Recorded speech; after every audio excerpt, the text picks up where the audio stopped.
Who's there? Oh, what are you doing out here?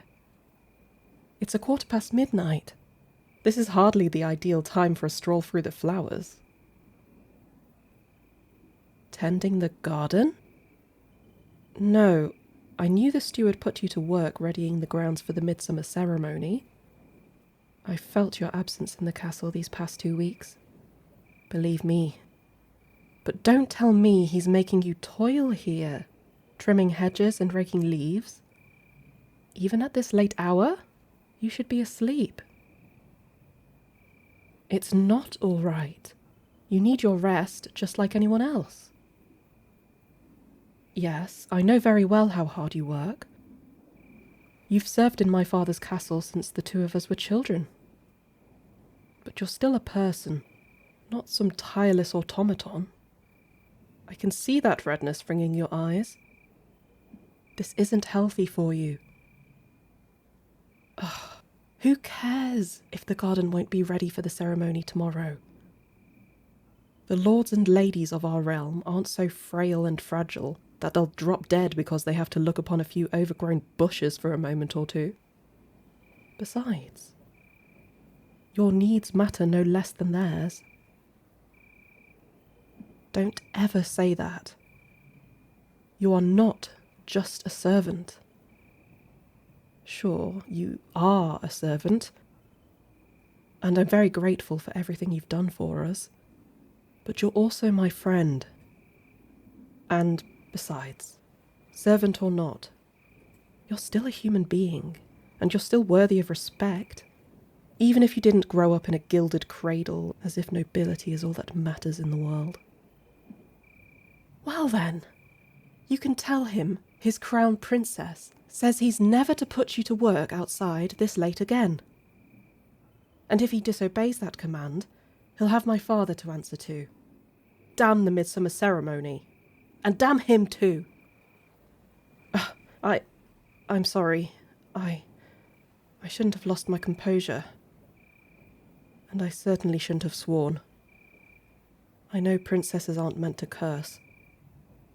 I confess, I may have had a touch more to drink than I should have this evening.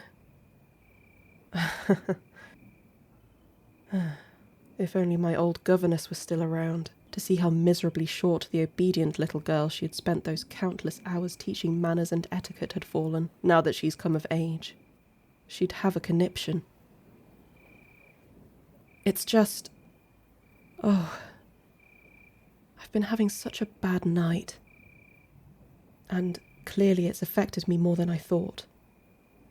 That's why I'm here in the garden myself. The scent of freshly dewed flowers sometimes helps me clear my heart and my head. It's nothing. I don't wish to trouble you. You must be exhausted enough already. It would be cruel to add to your burdens with my own. Please, you have my permission to go home and rest. Don't worry, I'm all right. You really want to stay? All right. Thank you. Embarrassed as I am to admit it, I don't know if I can be alone right now. I'm glad you were here. Perhaps we could sit together? Here, set those shears down. They've seen more than enough use for one night. Come join me on this bench. Oh, where to even begin? It's all just one awful blur. Tonight was the first royal ball of the summer. That's where I came from, in case you were wondering why I made the brilliant decision to wear a spotless white silk ball gown in a muddy garden. Not that it's very white or spotless anymore, now that I've worn it out here. Ugh, the hemline is already stained with mud, and the briar thorns have opened a dozen holes in the skirt.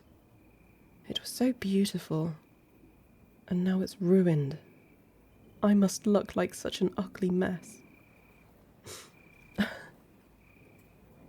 Do you really mean that? Thank you. That's very sweet of you to say. Oh my. Listen to me. I must strike you as so arrogant and oblivious. The spoiled little princess complaining that her precious ball gown got a few specks of dirt on it, to a servant who just spent hours labouring in the field.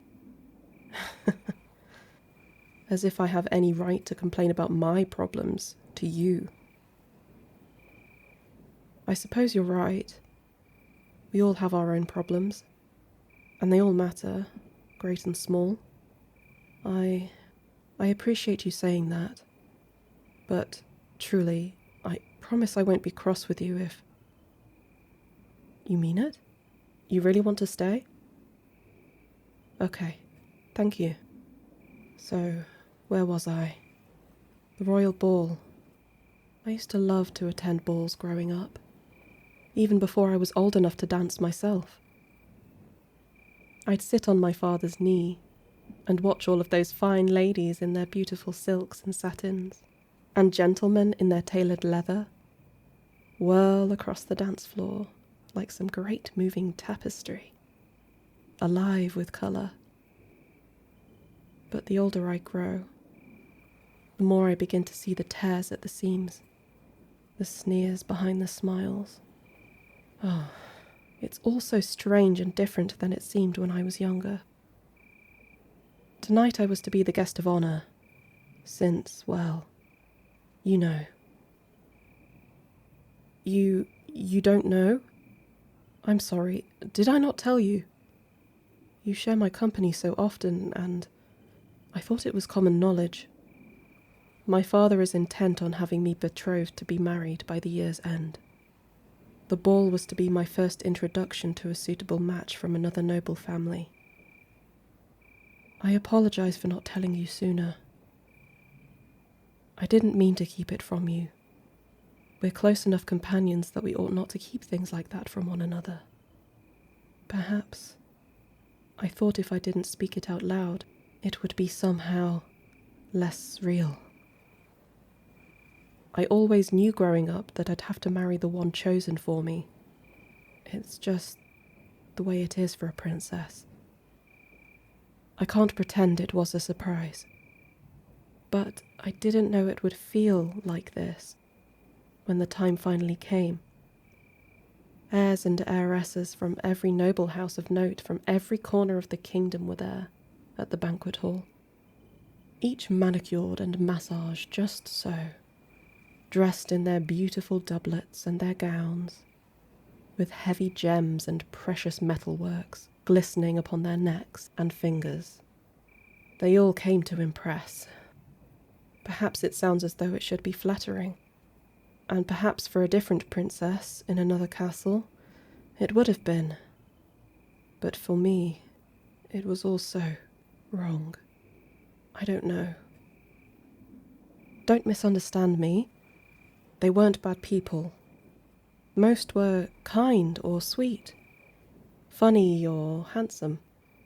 All had their fair qualities. But try as they might, they couldn't disguise their true purpose. Their compliments were genuine, their smiles were charming, but they all looked at my tiara before they looked into my eyes. When they saw me, they didn't truly see me. They saw their ladder to the throne, their chance to rule one day by wedding me. How could they see anything else?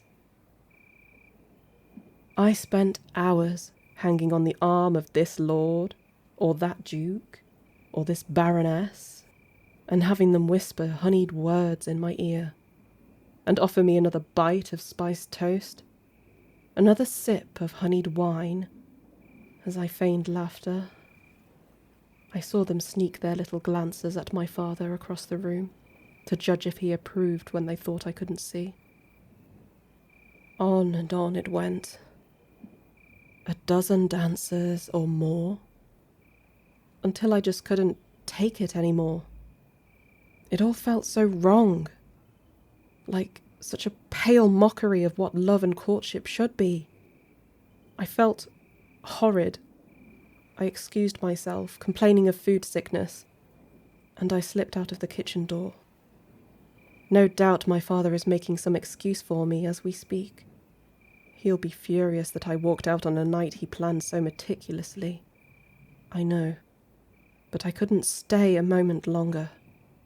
For all my pearls and fine clothes, I didn't feel like a princess tonight. I felt like a haunch of meat being sold at market to the hungriest buyer with the fattest purse. Would any of them truly care for me without my crown? Let me take it off. Here. Such a light little thing in my hand.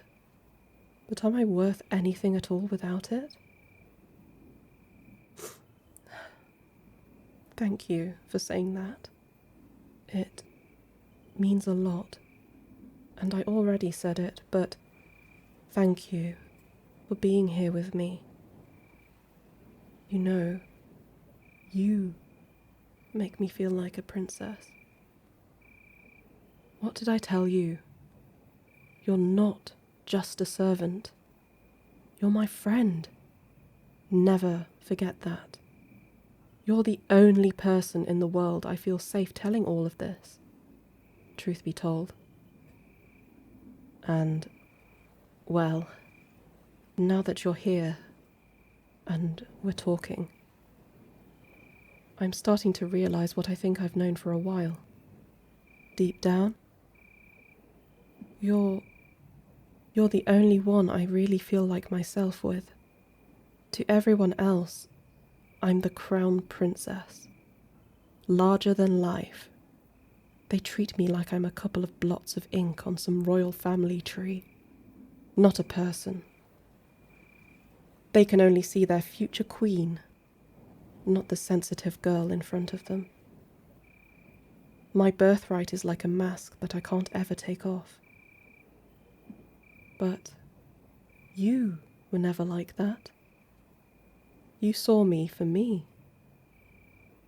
All those wild summers growing up in the castle together, playing in the brambles and comparing our bruises. All those cozy winters curled by the roaring fire, reading each other passages from my old storybooks in our silliest voices. All the memories by candlelight, playing those little games of fancy we used to. I'm sure your masters gave you hell for not bowing and scraping enough to me as your superior, but I was always secretly grateful for a friend who treated me like any other playmate. I never wanted to be above anyone. I only wanted to be seen. Sitting here beside you now, I think I want to be with you. I'm sorry. I don't know what I'm saying. This night has just taken its toll on me. I'm tired. Forgive me. I've had too much to drink. Please don't think. You do? How, if I may ask, how long have you felt this way? Oh, so have I. There wasn't one moment when I knew. There were so many. When you stayed up late into the night, reading me stories when I was too feverish to climb out of bed. When the two of us were just caught in that dreadful storm and had to spend half an hour huddled between hay bales in the stable, laughing at our misfortune together. Oh, when you gave me that perfect blue rose and that sweet letter on my birthday. I saved it, you know. I still read it sometimes when I feel unhappy or alone late at night. It still makes me smile, just as wide as it did the first time. I care for you so much, more than I have words to say.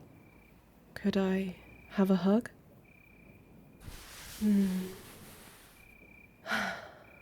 That feels so nice and warm. Oh, no. Don't apologize. My gown has plenty of mud on it already. And who cares about a damned ball gown anyway?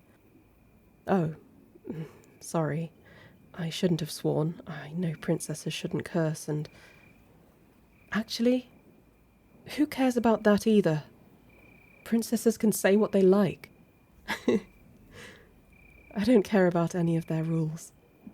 I don't care about fitting into their box. I care about you. I care about us. Just hold me a little tighter. Of course, I'm not a little girl anymore.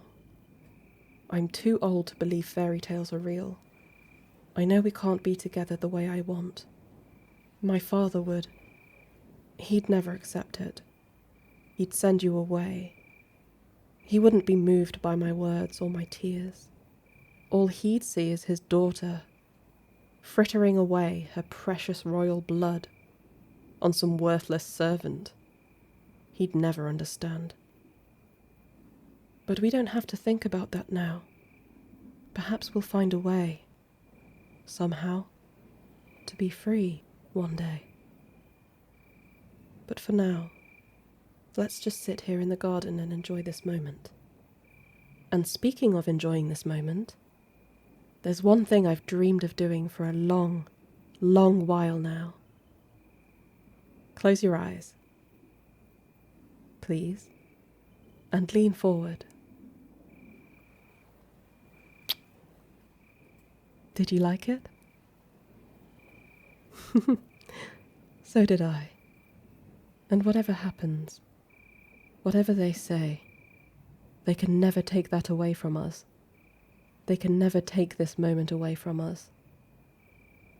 Here, let's sit down now. Do you mind if I lean my head on your shoulder? Thank you. That feels so right. I don't know how I ever lived without this feeling. We'll have to get up eventually, lest we slumber and wake in the middle of the midsummer ceremony. But we can stay here a little longer. Let's just sit together here, just a little longer. I hope morning never comes.